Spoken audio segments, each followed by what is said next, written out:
But I'm going to bring in a guy that I'm a huge fan of.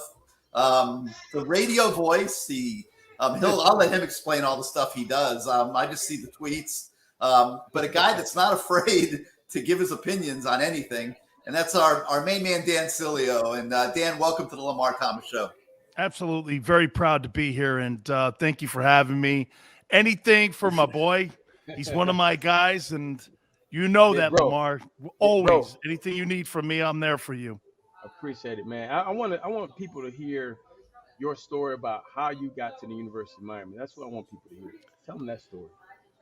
You know, it's I was a backup defensive tackle at the University of Maryland. We had won the ACC championship, and I played with Boomer Esiason. It was a really good football team, and I got in trouble. I threw a guy out of a window, and you're our type of guy. You are type of guy. Now, Lamar, wait a minute. It sounds really, like you're like, this dude threw a dude off for like a – no. It was into a snowbank. But then again, my family walked into Bobby Ross's office and said, please do whatever you can. He threw me out of school. So LSU in Oklahoma gave me a scholarship, and I was ready to go play for Barry Switzer. Believe it or not, it's crazy. I posted the scholarship numerous times. And all of a sudden, Butch Davis calls me, and he goes, listen, Sileo, I hear you're a good football player. Would you like to come to Miami? I said, yeah, I'd love to come to Miami. He goes, well, I can't give you a scholarship right now. If you earn it during the summer camp, we'll give you a full ride. I said, why would I do that, LSU? He goes, because those places are nowhere. And I went like this, and I said, okay. I said, so what do you do for me? And he goes like this, well, I promise you'll have an opportunity to play here. Sure enough, I get down to Miami. Jimmy Johnson goes like this to me after I killed everybody that I played against, killed everything that was in front of me. Jimmy stops practice and goes like this, Dan, you've earned your scholarship. It's all good. You're now a University of Miami guy. And I dropped to my knees and I said, thank God Almighty. I pushed all my chips in. And when I left the University of Miami, I was, as a junior, the 56th player taken. I was a junior. I had gone on and done the things that I wanted to do. It was one of the greatest times of my life being there. Again, my senior year got taken from me by those communist people at the NCAA. I like to call them the National Communist Association of America. That's why I love this guy. Okay, I hate those people. Still, I ended up leaving a mark there at that school, and I loved playing next to Jerome Brown, and it's truly one of the greatest things. I just love being a Hurricane. Well, you're still up on the wall. I mean, as far as the record, I passed through the weight room a couple times when I was there. Hey, Lamar, you one of them pretty guys out there like Michael Irvin and guy. Hey, the wide receivers at the University of Miami back in the day, got to remember Perriman, Blades, and all them dudes that were back in the day. These guys were like the rock stars at the University of Miami. These guys were like me and Jerome, man. We're kind of like the grunts and Winston Moss and them dudes. These guys were like the big stars at Miami because the offensive guys got all the love. And we used to go, wait a minute over here, man. So, hey, listen, dude, you know how much I love you, man. I tell you all the time, it's just a different era back then. We had the conveyor belt going. And what I mean by the conveyor belt, I had Russell Maryland and Cortez Kennedy behind me, okay? And I played next to JB. And when I left, those guys took over. We nurtured Maryland. I recruited Tez. We did so many things, and we've just lost our way a little bit in that because I'll tell you guys something. The University of Miami used to be a place of dreams. And what I mean by that is Woodrow Wilson, Dade, Broward, Bell Glades, all those kids, man, who didn't have an opportunity to go to college, all those inner city kids, guess where they're going now? They're going to Alabama, Clemson, LSU. They're going to all those places. Miami doesn't recruit those guys. And you keep telling me Miami has a great recruiting class. Well, I want the guys that Alabama's getting. Okay? I want those dudes because I saw last year in the national championship game, all four of the DBs were from South Florida. And I'm going, wait a minute here. I thought we were recruiting. I don't know. I don't know how anybody gets out of the triangle any longer. Easily. They just say we're leaving. They're not even giving Miami a chance. But sadly enough, Dan, Miami's not even on some of these guys. I mean, we had Uncle Luke on a few weeks ago. He's got a 4 or 5 star receiver. They haven't even spoken to him. The yet. kid that's going to Clemson? Yes. That's the kid, yeah. I'm ridiculous. How does that guy get the frig out of South Florida? What are you looking at here, man? By the way, those kids are the kids that made Miami what it was. You know what's funny, guys? Miami likes pimping the U, but they hate the guys that made the U. Okay? They hate the dudes that fucking made that place. It makes me sick to my stomach that, you know what they do? They do the turnover chain. They do all that stuff. They do this and that. We made that place, and guess what they won't do? They won't bring the kids in that made the place.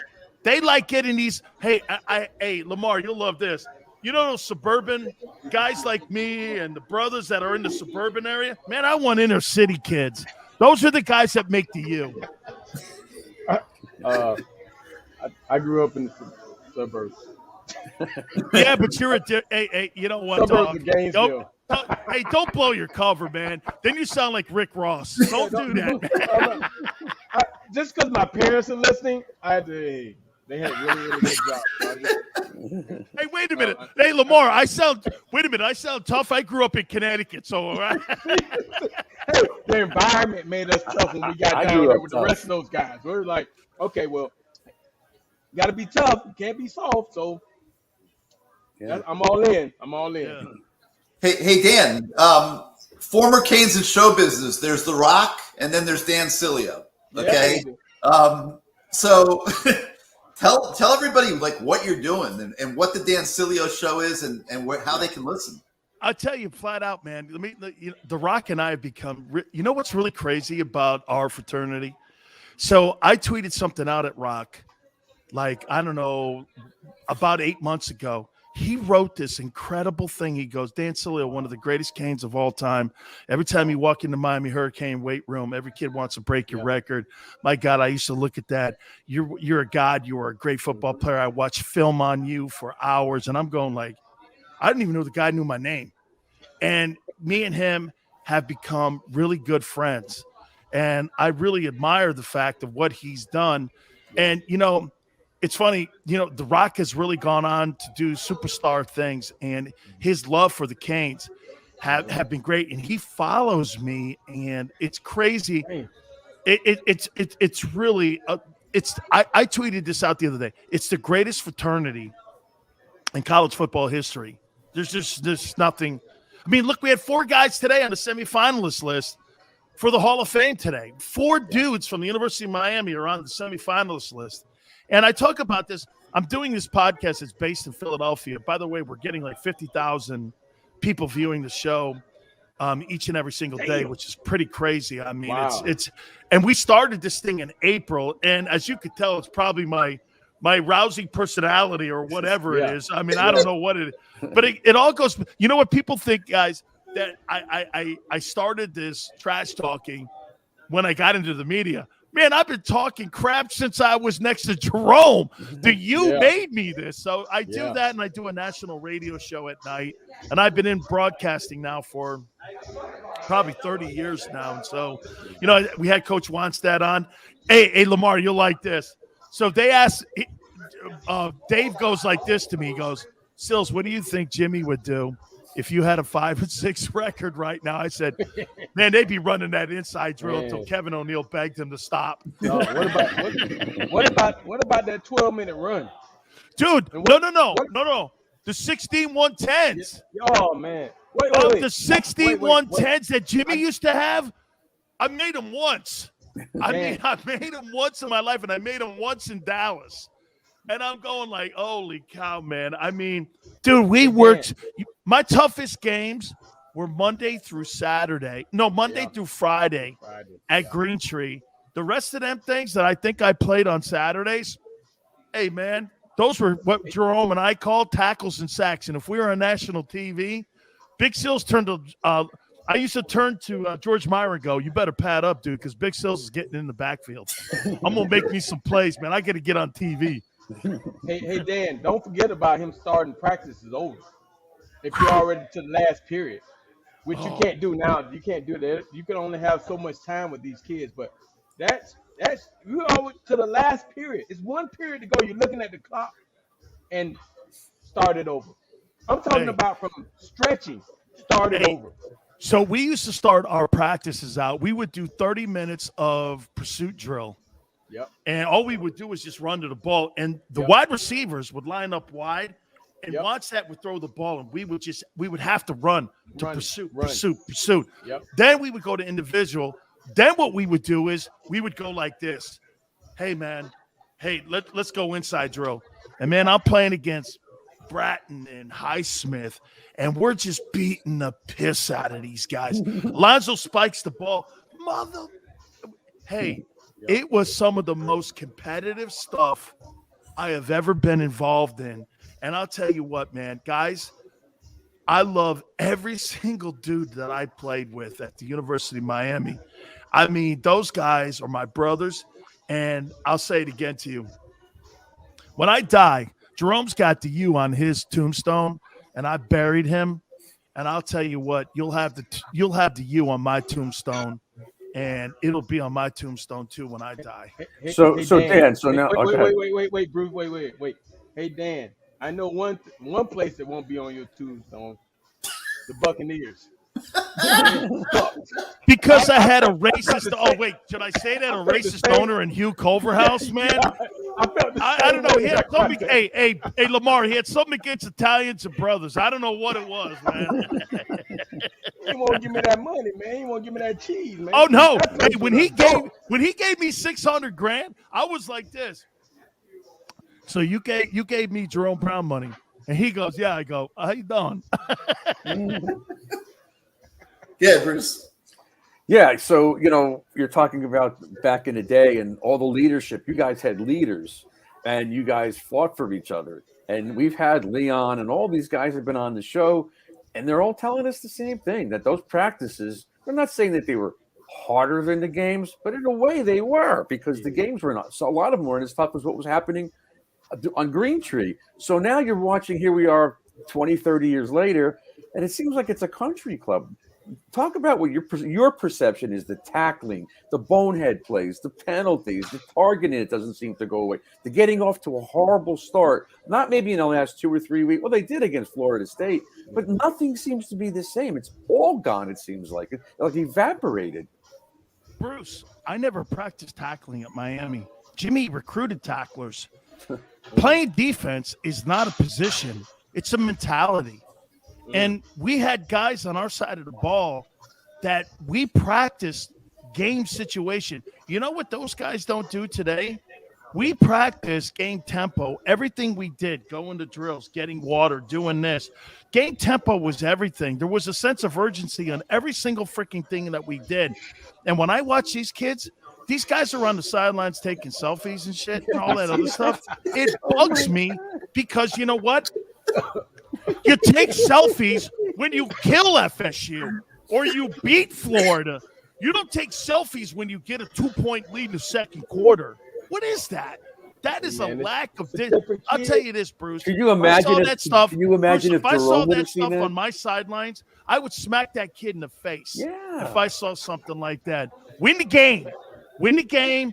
Hey, guess what? You know what a down year was for us? 10-2. Yeah, 10-2. These guys are 5-6, and they're walking around like they're like. I'm like, come on, man, you got to be better than this, guys. It just looks like a different mentality at Miami. Now, maybe again, I hope I'm not sounding like get off my lawn, old man guy. But I'll tell you what, relax. But Bruce, that same mentality's at Alabama right now. Yes, it is. Yeah. Yes. You had a chip on your, and we knew that if you guys played a bad game. Forgetting about losing a bad game, the next week somebody was getting their ass kicked. How about this? I'll give you guys this. We started the 58 home game win streak in '85, right? Right.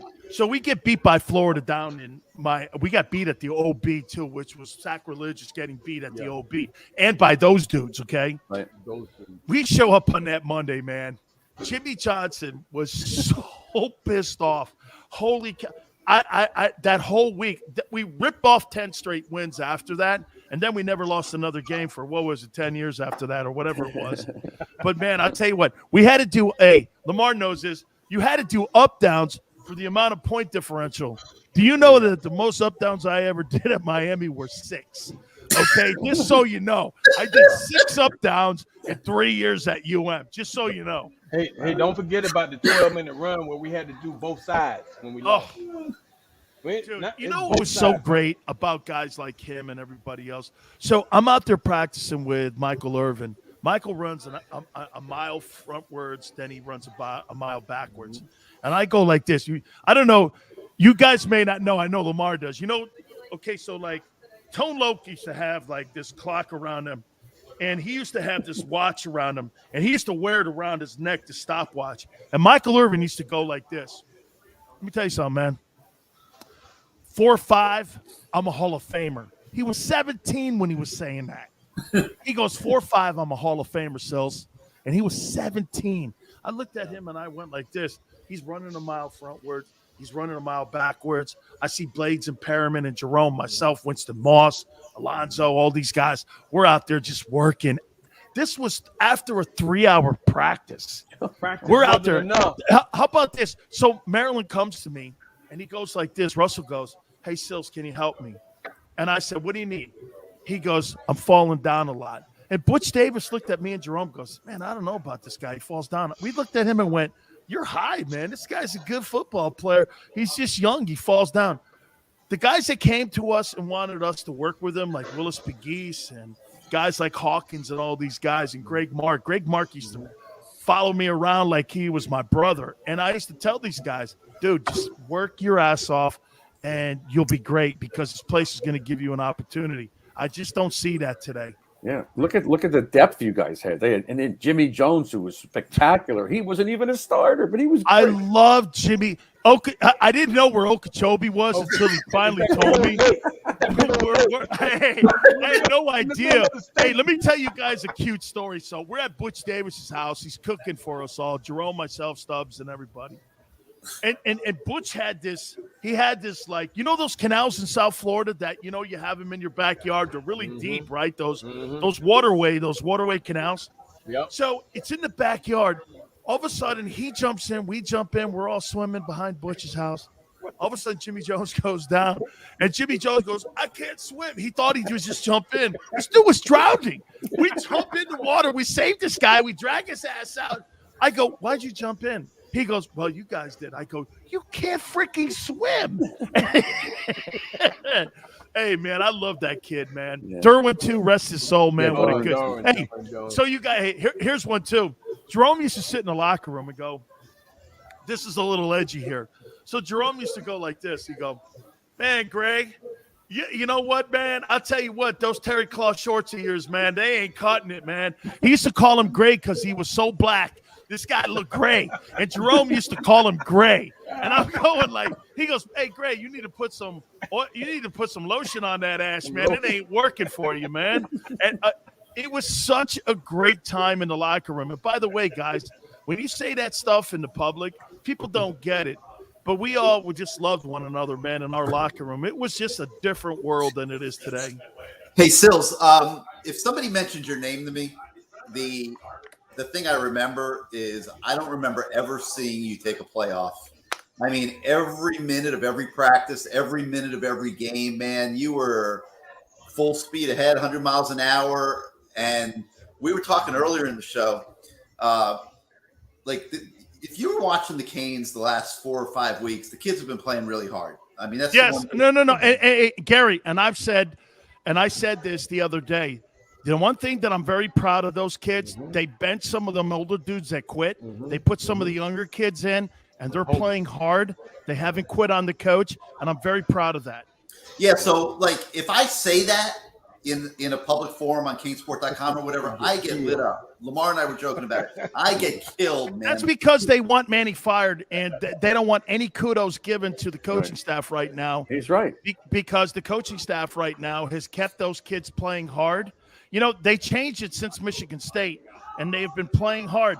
And I even tweeted that out at my Twitter page. I said, I don't care what fans Canes fans say. These kids are playing hard, and I Yeah. love the fact that the quarterback is from Connecticut too. So I got something in common with the kid, but they're playing hard, Gary. And I know you've been covering this team for a long time, and you're right, man. I mean, they're playing hard. And to go to what you said about me, you know what's crazy? 86, I had 100 tackles. I outplayed Jerome. I did everything because you know why? I looked over at that guy, and I said, I want to be that guy.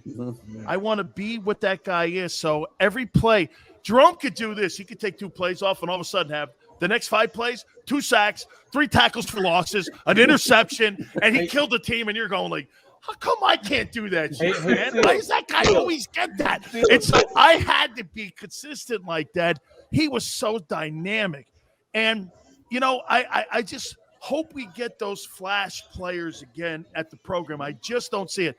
And, Gary, for us to be considered the worst tackling team in the country, I mean, you've been covering this team long enough. Yes, That's sir. absurd to hear that, isn't it? It's insane. Yeah, it's insane. But, you know, the thing I wanted to ask you is, like, should effort be a given? Like, should it be just assumed? Or should is it okay for us to give kudos to these kids for playing hard down the stretch? That's a great point. You know, it's like thanking somebody for not robbing a bank. You know, I mean, you know what I mean? I mean, right. It's like thanking somebody for like being a good dude. I mean, That's what the fans say.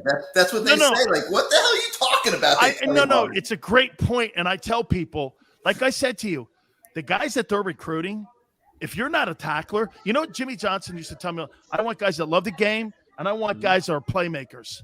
You think they're recruiting them 2 dudes? I don't think so. I don't know who they're recruiting. They don't seem to know. And the guys that they've been hitting on, they're missing out. But Bruce, how can you have 2 first-rounders last year off the D-line and you suck? One was a transfer, and the other one was a transfer. Roche and Phillips. They didn't come here because of Mandy. They transferred here.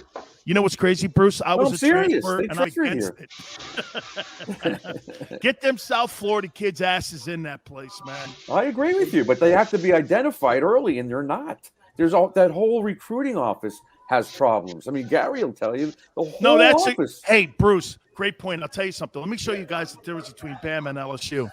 Do you know what the admissions has for admissions in Alabama? Do you know that the admissions rate is 87%? Miami is at 23%. So when Manny goes with 20 guys, this is what Jimmy and Dennis and Howard used to argue with admissions, and this is why we hated Tad Foote so much. It's because they would roll in there and they go, we want these 20 kids. Well, no, you can only have these 8 guys. They're like, wait a minute, you want to build this program, you got to do it the right way. Willis Pegues was a horrific student in high school, but you know what he ended up doing? He ended up graduating, going into the NFL, and having a pretty decent career. Yeah, he went to the Houston Oilers. Hey, Dan, I can't wait to talk to you again. I'm going to tell you my Willis Pegues story. Yeah. Man, that dude, hey, I used to call him the Riddler because he didn't say anything. I was like, Willis, you all right, man? He's like, that dude, man, he was like Casper the Ghost sometimes in our meetings. Have you seen him lately, though? He looks pretty good. He's looking good. Is he like a security dude? He looks like it with the dark glasses. He looks like the Fly. He's a black fly. All them guys are my boys, man. I love they're those all guys great. to death.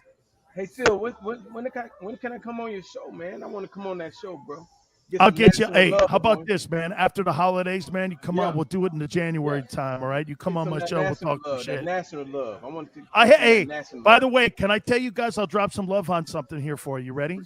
Guess who wants the Miami job if something happens to Manny? Lane Kiffin. Okay, sounds good.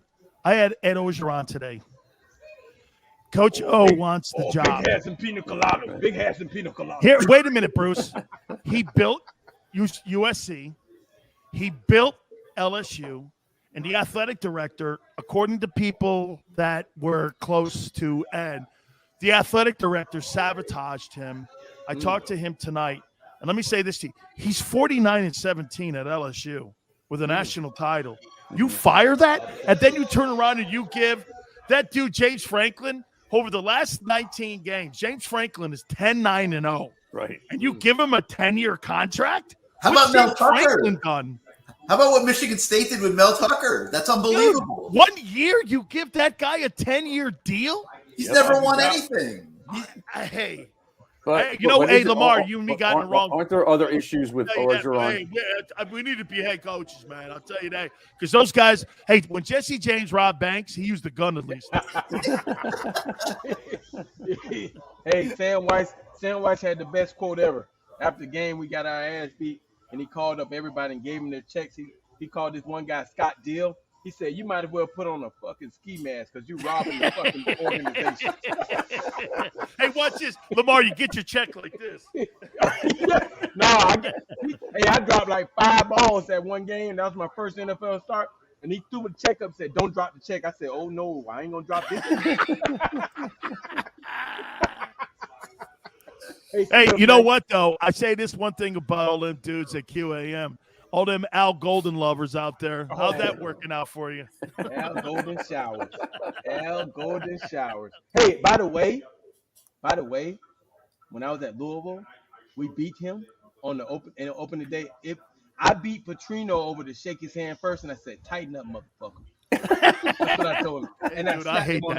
Hey, and I ran off. That guy was trying to tell me that he was building champions through like New Jersey. I'm like, no, man. You build champions through Miami and South Florida. You don't build them. No. Hey, I don't ever remember Rutgers being good. One time with Shiano. One time with Shiano. One time, right? I do like Greg. Greg. He's one of Butch's boys. I do like Greg, man. I'm friends with him. So what do you think's going to happen, Dan? Uh-oh.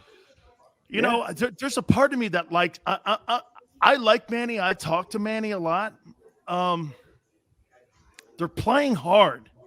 Yep. They fit. You know what, though? Like you guys said, I can't give a guy a gold star for playing hard, man. I mean, what is he, 19 and 16 or 19 and 15? I mean. You know what the problem is, Dan? They can't separate. It's like win some, lose some. Every game is a one-play game. Yeah. Until they figure out the way to separate, it can't change. So they got to get. But Gary, we're losing to roadkill teams. I know. They got to get an elite recruiter in the building. Carolina, these nobody programs that. North Carolina's a hoop program, and they run for 700 yards on us. I'm like this. I'm like, Jesus criminy. You know, that's my biggest disconnect is that I've got to realize who they are now. But for me and Lamar, man, when you lose against roadkill teams, I'm like, man, I can't swallow that, man. I mean, hey, I see FSU in Florida. Those were the only acceptable because we knew each other. Yeah. You know what I'm saying? We knew one another. And I'm going like this, man. Losing to Carolina or Virginia. Do you know what they do, Gary? Hey, Bruce, you know what they do at Virginia? They build atomic bombs and debate teams. They don't build football teams at those places. That's the place of Thomas Jefferson. That's not the place of John Jefferson, the former receiver with the Chargers. Why I wanted you on the show. I'm like, wait a minute, man. Don't they build bombs and debate teams in Virginia? Losing to that kind of team? Give me a break. Hey, we play Duke Saturday, and we've had trouble with them. We've had trouble with those guys. They Bruce, wash your mouth out with soap. Duke. They beat us down here with the Giants. They've lost the Duke multiple times in the last few years. And it took a 19 picks. One time we won the game on 19 pitches. Yeah, 19. Yeah. Oh my God. On the kickoff. Hey, guys, can I tell you how Canes guys?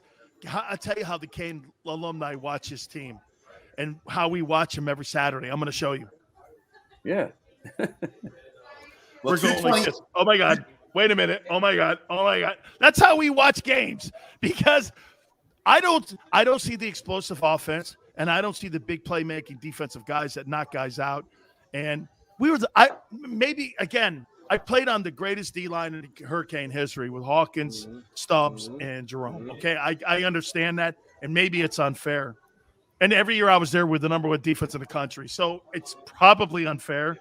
But, dude, you can't be the worst tackling team in the country. You just can't be. I don't even think they're physical enough. Hurricane, Dan, who uses a Jerome Brown jersey as an avatar, he wants you on the sideline so that if they do miss. No, you don't.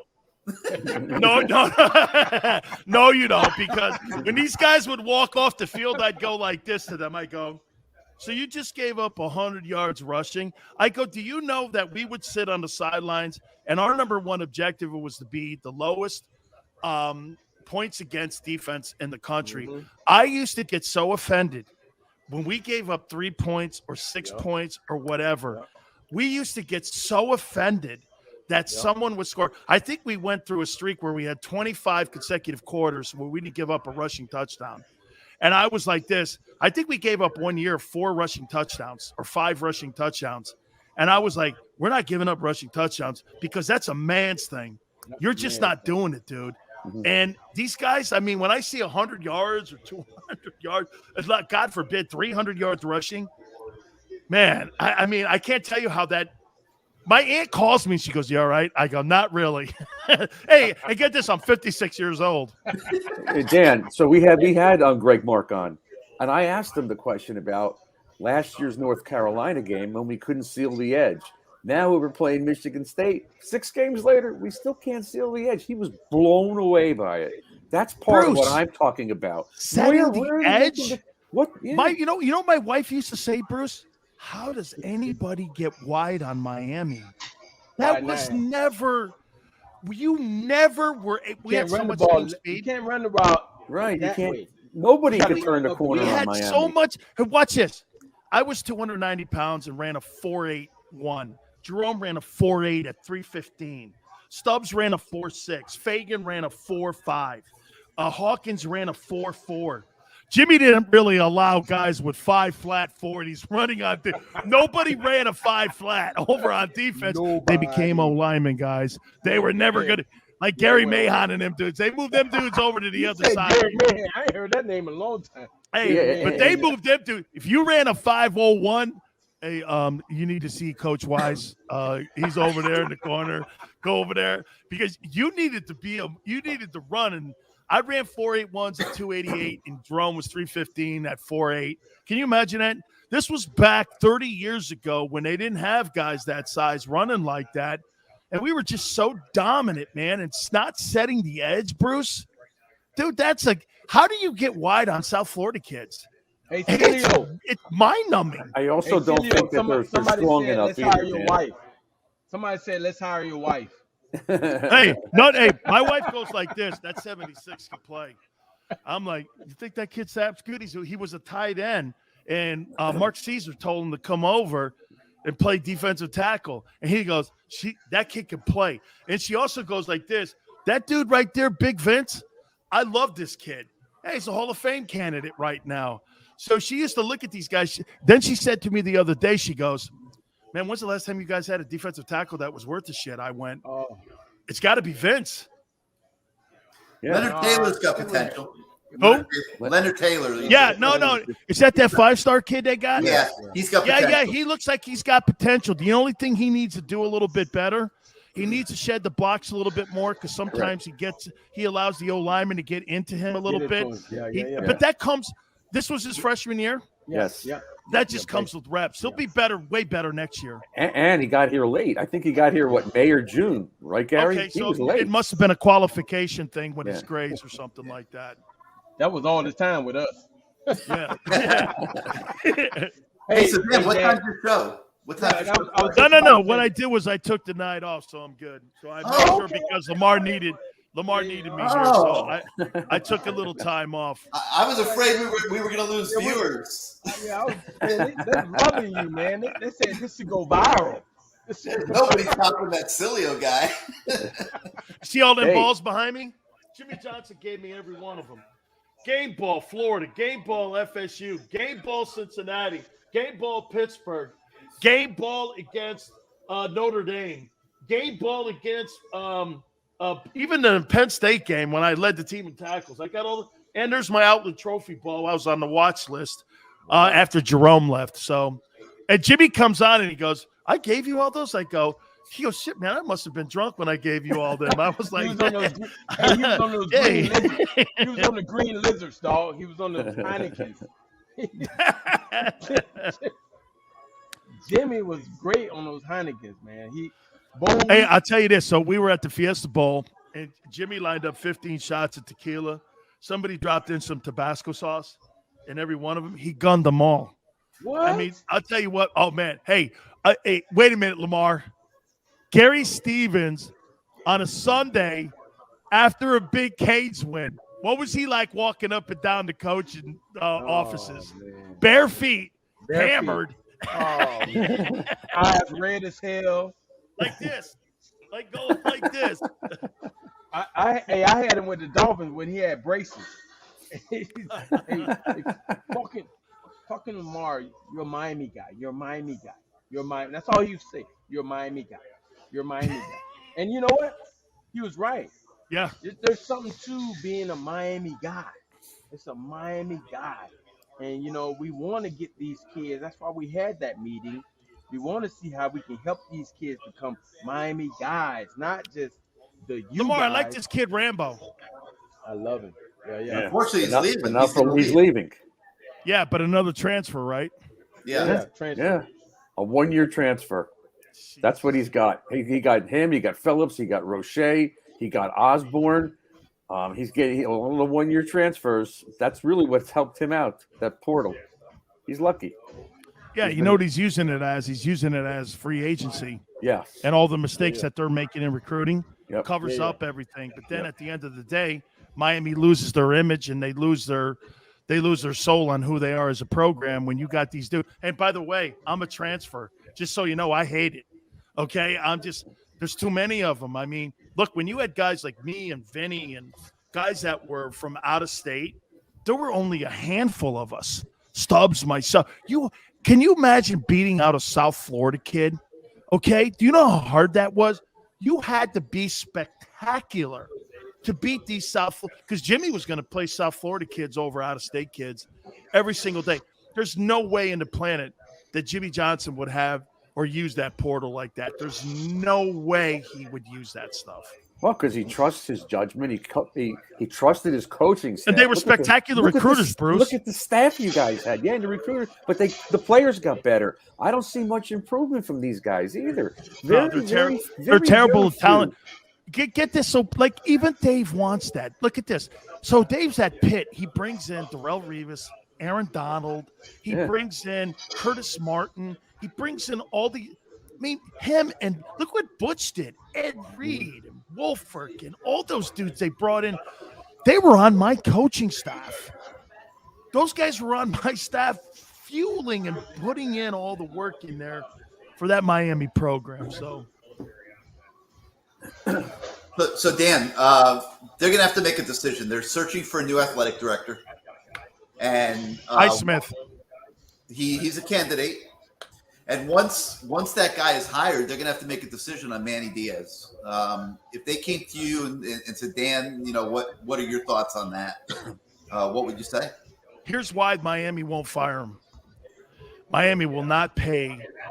This is what you have to do. How much money is on the buyout? What is it, like $8 million, $6 million, something like that on the buyout?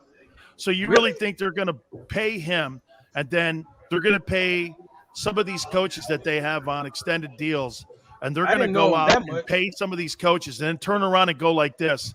Well, let's hire a coach for $6.5 million, and then they're going to pay another 12 in assistant coaches.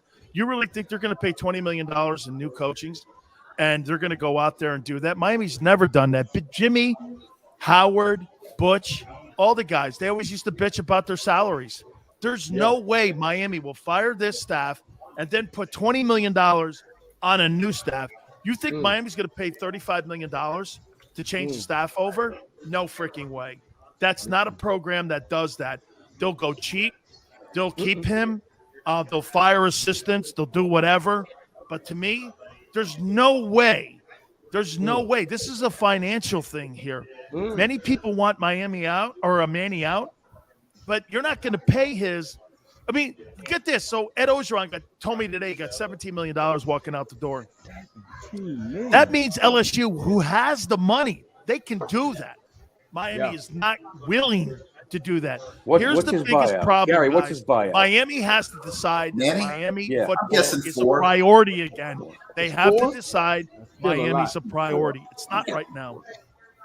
Well, they're going to lose a lot of people because we've had it. I'm supposed to be the voice of the fan on this particular show, wow. I mean, it's just we're just so fed up. I'm 67. I don't want to die and not see them play in a playoff anymore. I just don't. Stop talking about dying, bro. Dan, we were talking about this early in the show. I put out a story a couple days ago that there was a group in the university power structure, so to speak, that had told Manny Diaz he would be back and wanted Manny Diaz back.